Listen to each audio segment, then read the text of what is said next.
only one thing, a group Tai Chi class to limber us all up as our boat moved towards its final destination. Although Halong Bay is mostly uninhabited, 4 fishing villages make up the majority of its total population. For generations, around 1,600 people called this part of Vietnam home, with signs of humans doing so dating back 18,000 years.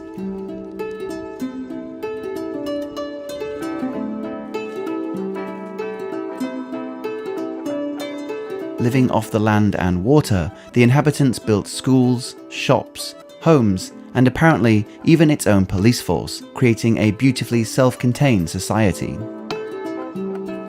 In recent years, due to a government directive, most inhabitants of these villages have been moved to the mainland, citing better education for the young and environmental protection for this UNESCO World Heritage Site. Still, the fishing villages here are very real, with tourism now being their main source of income. But travelling through this floating community is a breathtaking experience.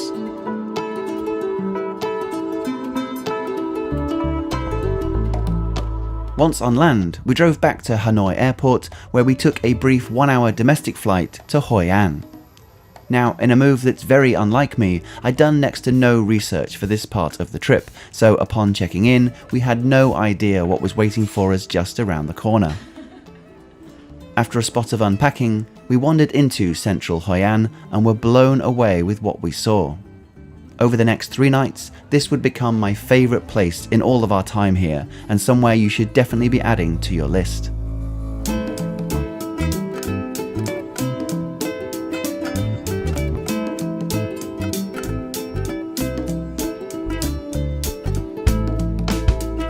Once an important trading route for Chinese and Japanese merchants, Hoi An is fed by the Tu Boan River. Despite its old town bursting with restaurants, markets and street food, it still feels surprisingly laid back, thanks in part to its partial ban on motorbikes. But despite its growing popularity, it still maintains some of its authenticity and traditions. Influenced by those 16th century Japanese traders, coloured lanterns would be placed outside homes in exchange for good luck. This has now become the calling card for Hoi An, where glowing lanterns and flickering candles are placed on the river, with a wish of happiness, luck, and love.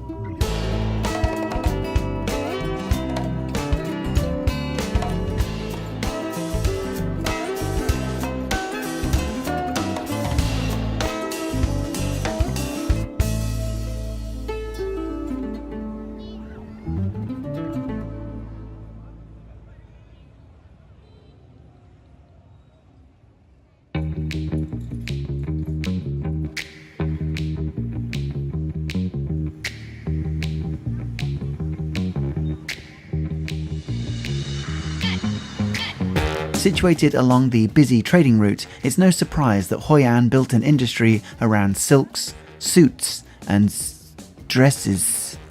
A staggering 400 tailors fit into this tiny town, each offering a personalised outfit unique to your design choices and style. And that's how we found ourselves on Chong Hun Dao, the street for a one-of-a-kind outfit. The process was pretty simple. First, choose styles you like from literally thousands of photos. Maybe you like the waist of this, the length of that, the neckline of the other. Stick all of that together and you have your complete design.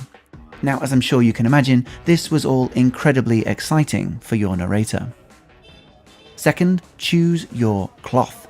This is where we were leveled up and whisked away to the fabrics room, where there is obviously lots to talk about. And it was at this point that I questioned all decisions that had led me to this moment. Fabrics, fabrics, fabrics, fabrics.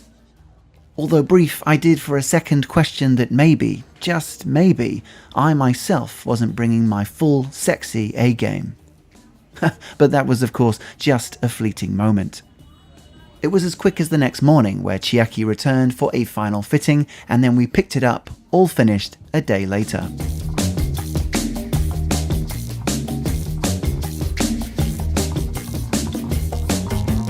Probably the most iconic landmark in Hoi An is the Japanese Bridge. Indeed, if you ever look at the back of a 20,000 dong note, you'll see it for yourself.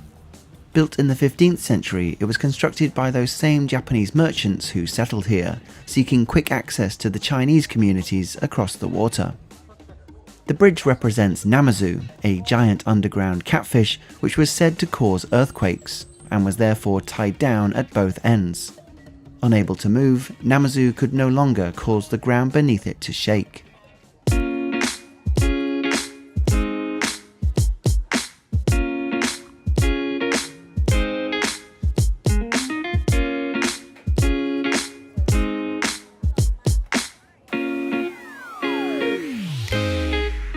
After some more aimless meandering, we wandered into this cafe, and it was time to taste another Vietnamese staple.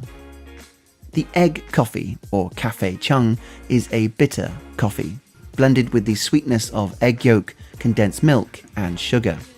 This necessity came about with milk being in short supply during the French colonization, and you can still actually visit the place where the original egg coffee was invented, in Hanoi. Let's just say that we filmed this a few times, and this was the most positive reaction I had. It's a really bitter coffee, albeit with a creamy, dense layer on top. But I'm just a low-life, single-shot latte guy, so what do I know?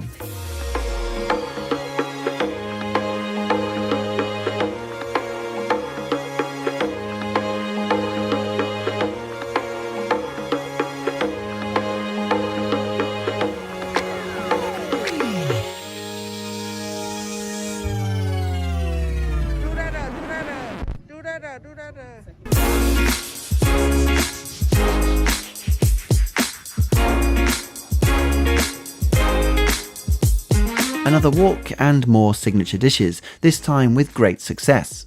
The Cao Lo is Hoi An's definitive dish and is only available here since it's cooked with water from local wells.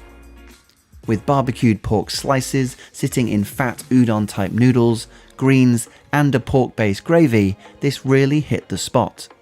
We also tried a dish known as White Rose, named to reflect the appearance of its pork wrapped up in light, flattened dumplings. Both essential dishes to taste. For dinner, I have to highlight this restaurant here, since it was my absolute favourite in all of Vietnam. These pork steam buns were incredible with a delightful lingering aftertaste. I also ordered the banh mi, which translates primarily to baked goods, so often referring to a sandwich or baguette. The plate did have bread, but it was more of a side dish to this succulent, juicy chicken, dripping in sauce. If you're ever in Hoi An, I would 100% recommend you check this place out, especially when this epic 3